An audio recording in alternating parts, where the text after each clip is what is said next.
Good morning, Overlc Middle School students. We are going to work with lesson 12 today, ratios of fractions and their unit rates. So similar to what we were working on yesterday, we got a couple different twists we'll show you and just a few problems today, so it should be a pretty short video. All right, we're going to look over on page 51 first, and it's which car can travel farther on 1 gallon of gas. We have a blue car, and they give us information about a red car. All right, so we're going to try to find the miles per gallon that each car can travel. So 18 2/5 miles using 0.8 gallons of gas. Now we have fractions and we have decimals. It's easier to convert them both to decimals. Now, since we've been working with fractions the last couple of days, let's try converting these to decimals if possible. I see 18 2/5. Well, I know it's going to be 18 point something. And what I need to do is take on your calculator, take 2 divided by 5. You'll see it's 0.4.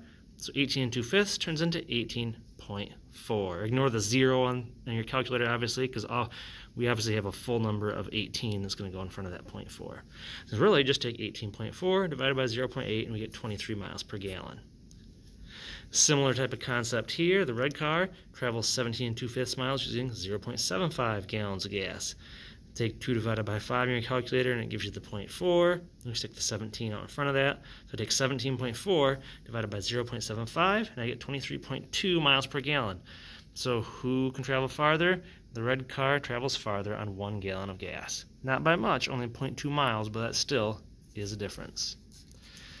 All right, then I just have a couple of examples on the next page for you here. All right. It says you're getting ready for a family vacation. You decide to download as many movies as possible before the road trip. If each movie takes 1 2/5 hours to download, you download it for 5 1/4 hours. How many did you download? Now I stuck with fractions here. I'll talk about the decimal version in just a minute. But it has a time and it has another time here. But this is the full amount of time broken up into chunks this size. So I'm going to take 5 1/4 divided by 1 2/5.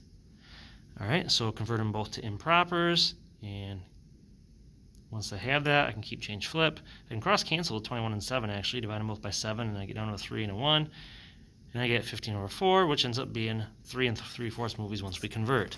Now, if you chose to take those numbers and convert them to decimals, 5 1/4 would have been 5.25, because 1 divided by 4 is 0.25, and 1 2/5 would have been 1.4, and you divide those, and you still should have got 3 3/4, or your calculator would have told you 3.75 movies. So almost 4 movies.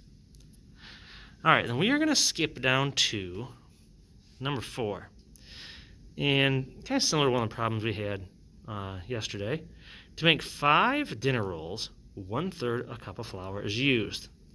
How much flour is needed to make 1 dinner roll? That's for A. Well, we know 1/3 of a cup is going to give us 5 rolls. So how many cups am I going to need to make just 1 roll? All right, so I know those are equivalent, 1/3 and 5, and we're trying to find out how many is going to be used to make 1. So step 1, remember, cross multiply what you can. Take 1/3 times 1, because I can't multiply 5 and x because I don't know what x is.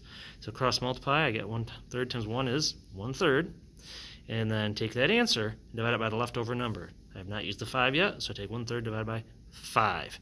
And put a 1 under it, keep, change, flip, and I get 1/15 of a cup of flour. So not very much just to make 1 roll.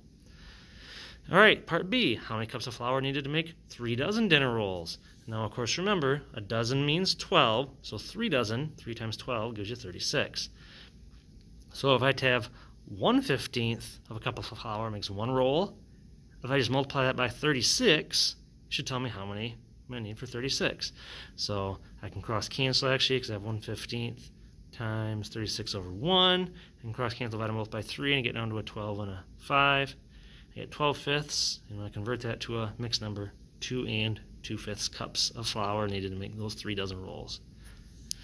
How many rolls can you make with 5 2/3 cups of flours? Well, let's take a look.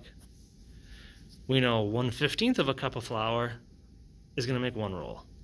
So if you have 5 2/3 cups of flour, how many rolls is that going to be? We know this is equivalent. 1/15 will make 1 roll. So 5 2/3 makes how many? Well, step 1, cross multiply what you can. I can multiply the 1 and the 5 2/3. I get 5 2/3. Take that answer and divide that by 1/15. So convert to a improper fraction. Now I'm able to keep change flip. And then once I get to the multiplication point, then I can cross cancel if possible. And I'm getting 85 over 1, which is just 85 rolls. All right, thanks for watching, and hope this kind of helped clean up any questions you had over the last couple lessons.